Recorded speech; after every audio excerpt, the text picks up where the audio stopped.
بسم اللہ الرحمن الرحیم وحکم المؤول وجوب العمل به مع احتمال الخطأ۔ یہ وصول الشاشی کا صفحہ نمبر 107 ہے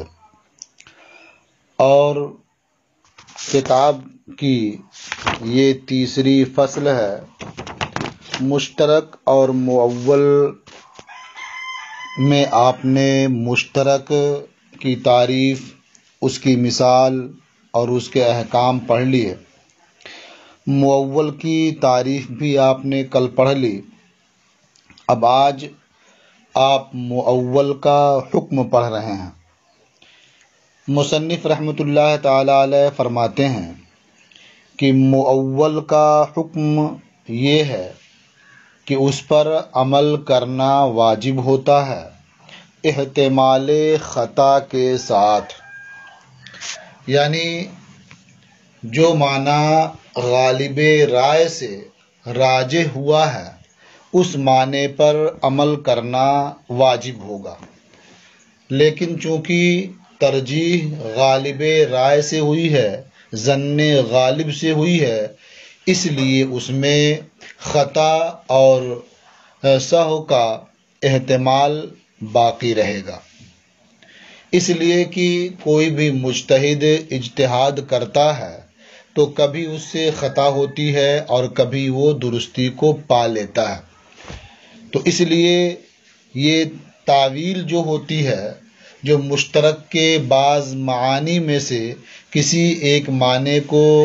ترجیح دی جاتی ہے ظن غالب کی بنیاد پر، تو اس میں خطا کا احتمال بہر صورت باقی رہتا ہے۔ اس لیے فرماتے ہیں کہ مؤول کا حکم یہ ہے کہ اس پر عمل کرنا واجب ہوتا ہے احتمال خطا کے ساتھ۔ وحکم المؤول وجوب العمل به مع احتمال الخطا، اور مؤول کا حکم اس پر عمل کا واجب ہونا ہے احتمال خطا کے ساتھ۔ ومثالہ فی الحکمیات ما قلنا، اور مؤول کی مثال احکام شرعیہ میں وہ ہے جو ہم نے کہا۔ اذا اطلق الثمن فی البیع کان علی غالب نقد البلد وذلك بطریق التأویل ولو كانت النقود مختلفة فسد البیع لما ذکرنا۔ مثال یہ ہے کہ کسی نے بیع میں ثمن کو مطلق رکھا، یعنی مقدار بیان کر دی اور اس کی صفت بیان نہیں کی۔ مثلا یہ کہہ دیا کہ میں نے یہ چیز 15 دراہم میں خریدی۔ اب دراہم مختلف قسم کے چلتے ہیں اور کوئی زیادہ چلتا ہے اور کوئی کم چلتا ہے، کسی کا رواج زیادہ ہے کسی کا رواج کم ہے، تو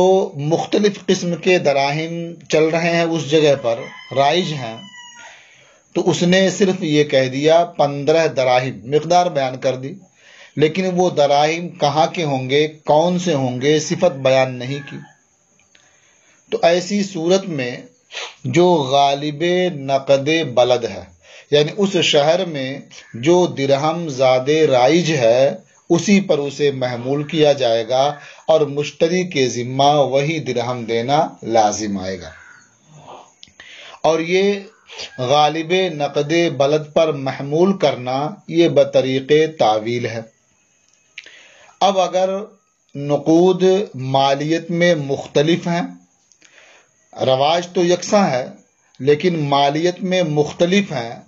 کوئی درہم زیادہ قیمت کا ہے کوئی درہم اس سے کم قیمت کا ہے، تو ایسی صورت میں بیع فاسد ہو جائے گی،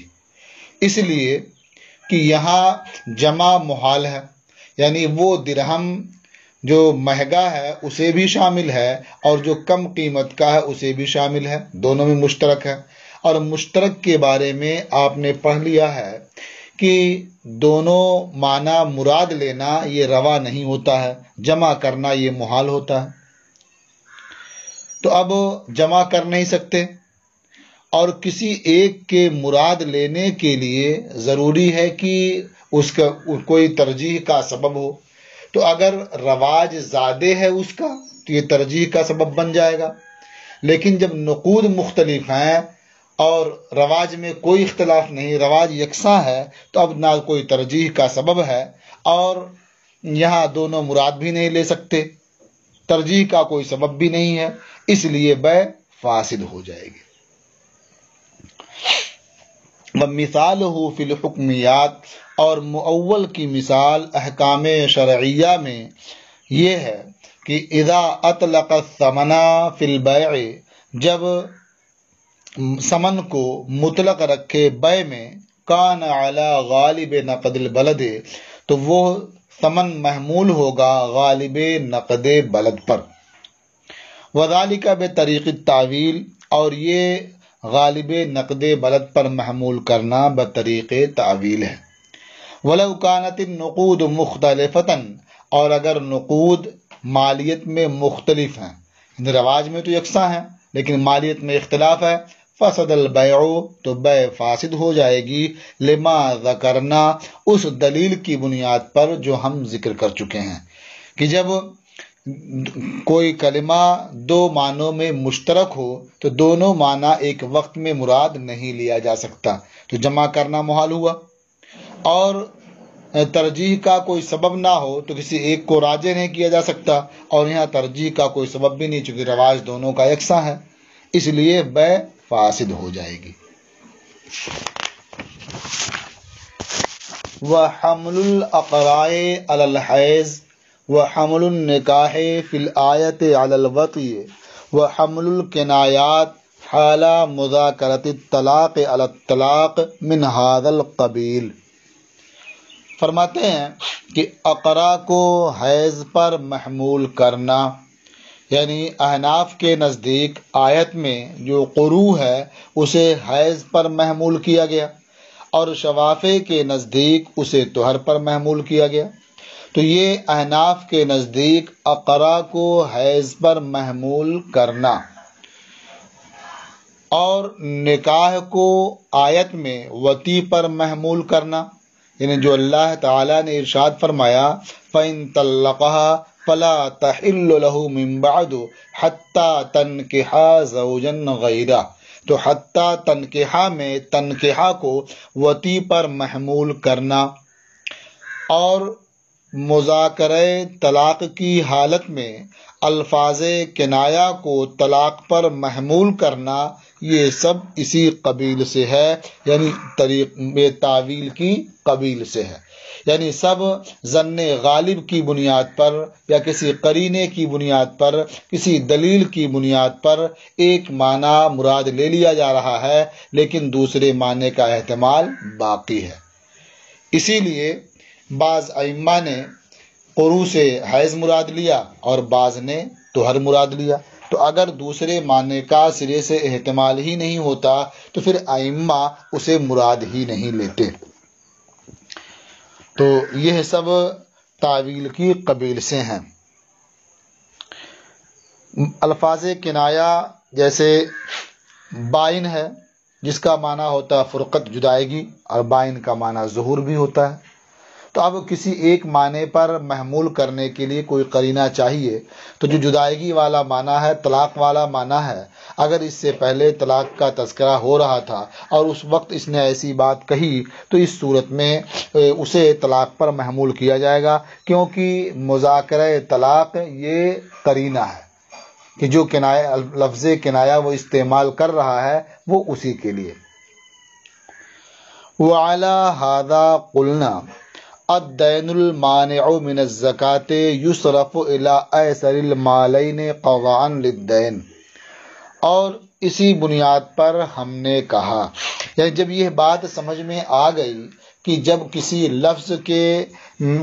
لفظ میں دو معنوں کا احتمال ہو تو کسی ایک معنی کو مراد لینے کے لیے کوئی دلیل اور کوئی قرینہ چاہیے، تو اس بنیاد پر ہم یہ کہتے ہیں کہ جو دین مانع زکوٰۃ ہے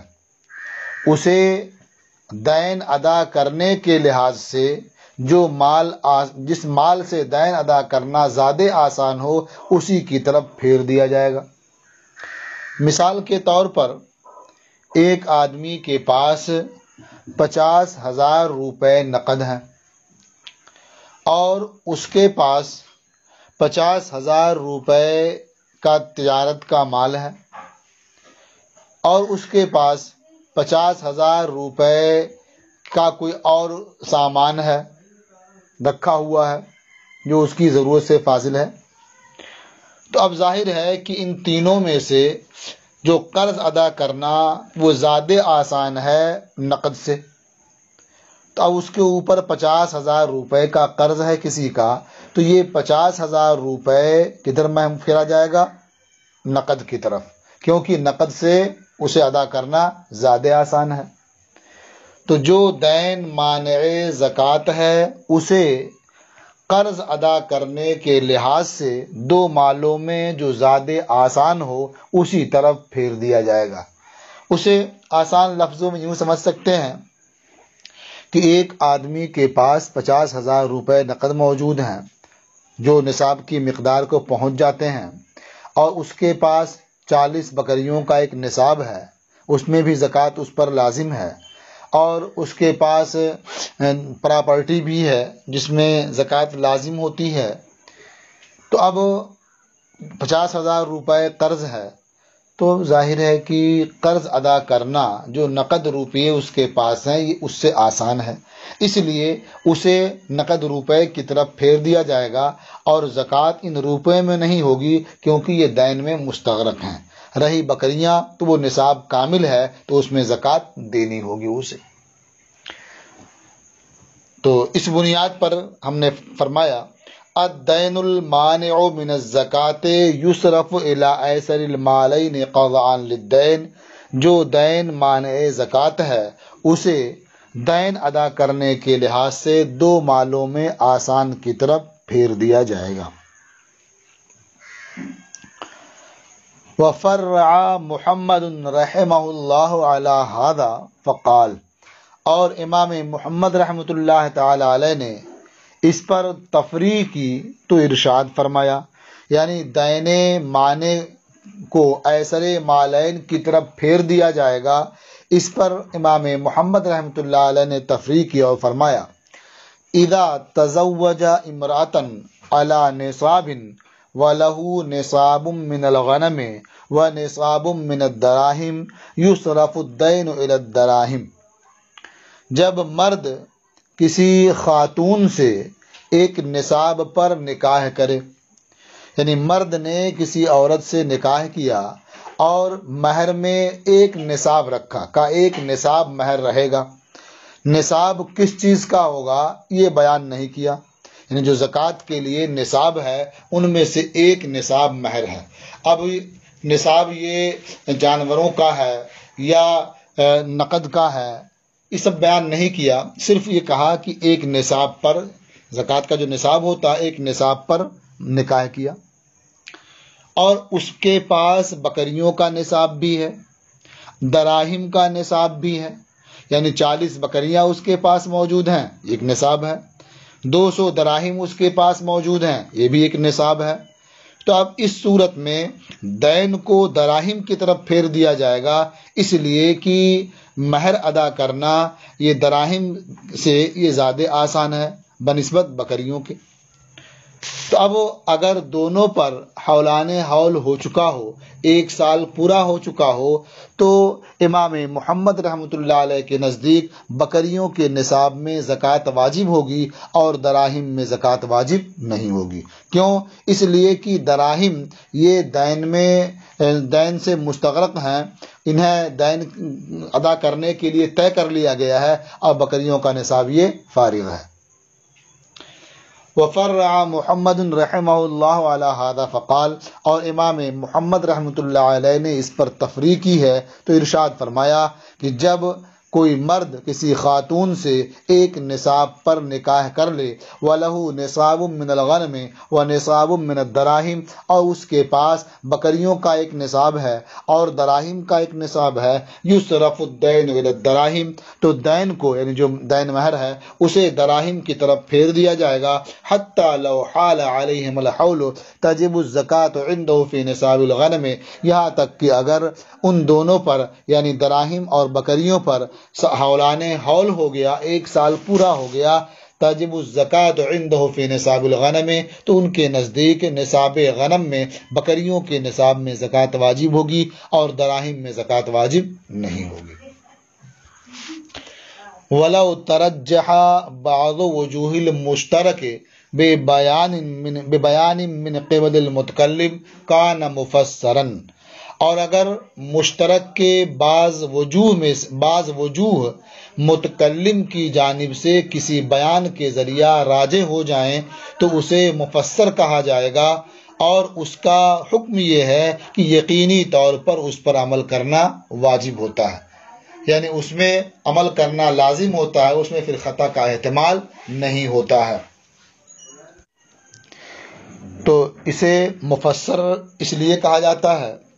کہ گویا متکلم نے اس کی تفسیر کر دی۔ متکلم نے جب کلام کیا تو اس میں دو معنوں کا احتمال تھا، پھر اس نے بیان کر دیا کہ یہ معنی مراد ہے تو اس کی تفسیر ہو گئی، اس لیے مفسر کہا جاتا ہے۔ اب اس میں احتمال باقی نہیں رہتا ہے، اس لیے اس پر یقیناً عمل کرنا واجب ہوتا ہے۔ وَلَوْ تَرَجَّحَ بَعْضُ وُجُوهِ الْمُشْتَرَكِ بِبَيَانٍ مِّن قِبَلِ الْمُتَكَلِّمِ، اور اگر مشترک کے بعض معانی یہ راجح ہو جائیں متکلم کی جانب سے کسی بیان کے ذریعہ تو اسے مفسر کہا جاتا ہے۔ وَحُكْمُهُ أَنَّهُ يَجِبُ الْعَمَلُ بِهِ يَقِينًا، اور مفسر کا حکم یہ ہے کہ اس پر یقیناً عمل کرنا واجب ہوتا ہے، یعنی اس میں خلاف کا احتمال نہیں۔ مثالہ اذا قال لفلان علی عشرۃ دراہم من نقد بخارا، مفسر کی مثال یہ ہے کہ جب کوئی مرد کہے کہ فلاں کے مجھ پر 10 دراہم ہیں نقد بخارا سے، تو جب یہ کہا تھا کہ فلاں کے مجھ پر 10 دراہم ہیں تو اس میں احتمال تھا یہ 10 دراہم بخارا کے بھی ہو سکتے ہیں، کسی اور جگہ کے بھی ہو سکتے ہیں، احتمال تھا۔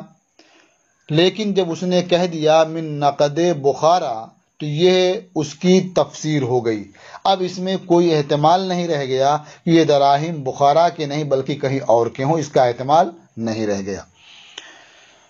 تو اس کی مثال یعنی مفسر کی مثال، جب مرد کہے کہ فلاں کے مجھ پر 10 دراہم ہیں یا فلاں کے میرے ذمہ 10 دراہم ہیں نقد بخارا کے، فَقَوْلُهُ مِن نَقَدِ بُخَارَ تَفْسِيرٌ لَهُ، تو اقرار کرنے والے کا قول، اقرار کرنے والے کا من نقد بخارا کہنا یہ دراہم کی تفسیر ہے۔ فَلَوْلَا ذَلِكَ لَكَانَ مُنصَرِفًا إِلَى غَالِبِ نَقْدِ الْبَلَدِ بِطَرِيقِ التَّأْوِيلِ، تو اگر اقرار کرنے والے کا یہ قول نہ ہوتا یعنی من نقد بخارا وہ نہ کہتا بلکہ صرف یہ کہتا علی عشرۃ دراہم کہ مجھ پر 10 دراہم ہیں، تو وہ پھر جاتا غالب نقد بلد کی طرف، یعنی اس شہر میں جو دراہم زیادہ رائج ہوتے اس سے وہی دراہم مراد لیے جاتے۔ لیکن جب من نقد بخارا اس نے کہہ دیا تب یہ سب احتمال ختم ہو گیا اور نقد بخارا کی تعین ہو گئی۔ فلولا ذالک، تو اگر اقرار کرنے والے کا قول من نقد بخارا نہ ہوتا لکان منصرفا الی غالب نقد البلد، تو وہ قول یعنی وہ دراہم غالب نقد بلد کی طرف پھر جاتے، اس سے وہی مراد لیے جاتے بطریق تعویل۔ وَيَتَرَجَّحُ الْمُفَسَّرُ، تو مفسر کو ترجیح ہوگی، فلا یجب نقد البلد، تو نقد بلد واجب نہیں ہوگا، یعنی جو مقر ہے اس پر نقد بلد واجب نہیں ہوگا بلکہ نقد بخارا ہی واجب ہوگا۔ تو یہ گفتگو تھی مؤول کی اس کا حکم بھی آپ نے سن لیا اور اس کی مثالیں بھی آپ نے سماعت کر لیں اور اس پر بعض تفریعات بھی آپ نے سن لیں، اور اس طرح سے مشترک اور مؤول کی بحث بھی ختم ہوئی۔ اب انشاءاللہ آپ کل اس کی چوتھی فصل حقیقت اور مجاز کے بیان میں ہے، وہ آپ سماعت کریں گے۔